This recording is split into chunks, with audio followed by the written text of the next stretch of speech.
আসসালামু আলাইকুম। আশা করি আপনারা সবাই ভালো আছেন।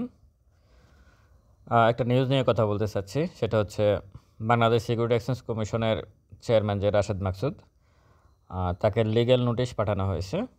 কী কারণে পাঠানো হয়েছে সেটার একটা ব্যাখ্যা দেওয়া দরকার।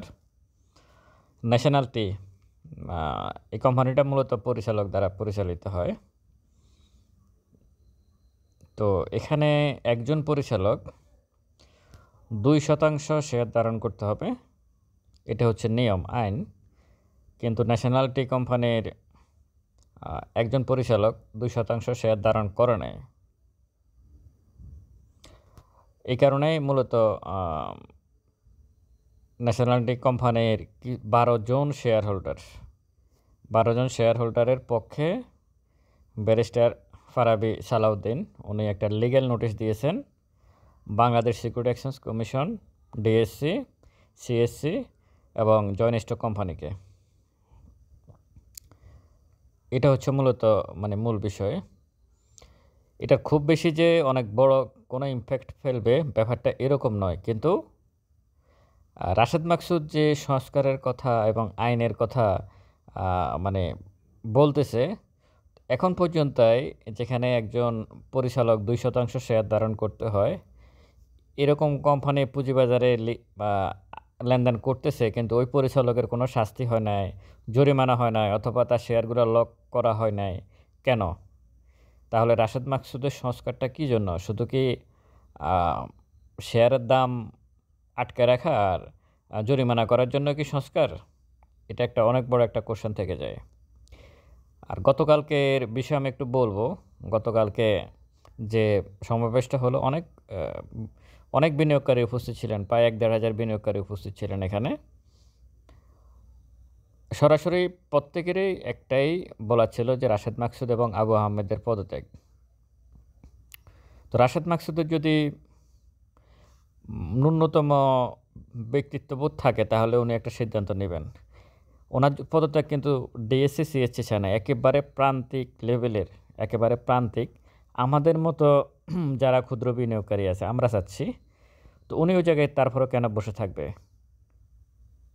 যে সংস্কার কারণে ক্ষুদ্র বিনিয়োগকারীরা ক্ষতিগ্রস্ত হচ্ছে, সেই বিনিয়োগকারীরাই ওনার পদত্যাগ চাচ্ছে। তারপরেও উনি চেয়ার ধরে বসে আছে। কোনো প্রয়োজন নাই তো।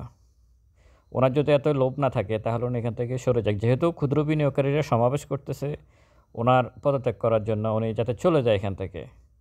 তারপরে যদি ওনার ব্যক্তিত্বে আঘাত না লাগে তাহলে তো বলার কিছু নাই। আশা করি উনি চলে যাবেন। এখন আবার একটা লিগ্যাল নোটিশ আসলো ওনার বিরুদ্ধে। আমি মনে করি ওনার উচিত একটা সিদ্ধান্ত নেওয়া। কারণ এইভাবে চেয়ার আঁকড়ে দৌড়ে থাকার কোনো মানে নাই। এটা তো আর অন্য গভর্নমেন্ট না যে না ঠিক আছে আমার এটা লাগবে না হলে চলবে না। ব্যাপারটা তো এরকম নয়। আশা করি রাশেদ মাকসুদ উনি আসলে চলে যাওয়ার জন্য একটা সিদ্ধান্ত নেবেন। কারণ ওনার এখানে যে ক্ষেত্রে একবারে প্রান্তিক লেভেলের ক্ষুদ্র বিনিয়োগকারীরা ওনার পদত্যাগ চাচ্ছে সেক্ষেত্রে ওনার এখানে থাকার কোনো প্রয়োজন আছে বলে আমি মনে করি না। আর আ হয়তো আ এই নোটিশটা লিগ্যাল নোটিশ দেওয়ার পরে কিন্তু আইন অনুযায়ী আরেকটা পদক্ষেপ নেওয়া যায়। লিগ্যাল নোটিশ দেওয়ার পরেও যদি যে ১২ জন শেয়ার হোল্ডারের পক্ষে ব্যারিস্টার ফারাবী সালাউদ্দিনের লিগ্যাল নোটিশ দিয়েছেন। যদি না কোনো ব্যাখ্যা বিশ্লেষণ অথবা কোনো আ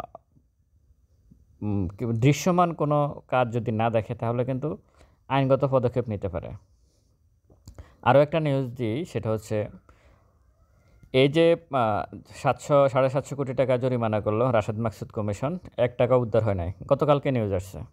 তারা যাদেরকে আম আ যাদের বিরুদ্ধে জরিমানা করছে তারা প্রত্যেকে হাইকোর্টে চলে গেছে অলরেডি রিট করার জন্য।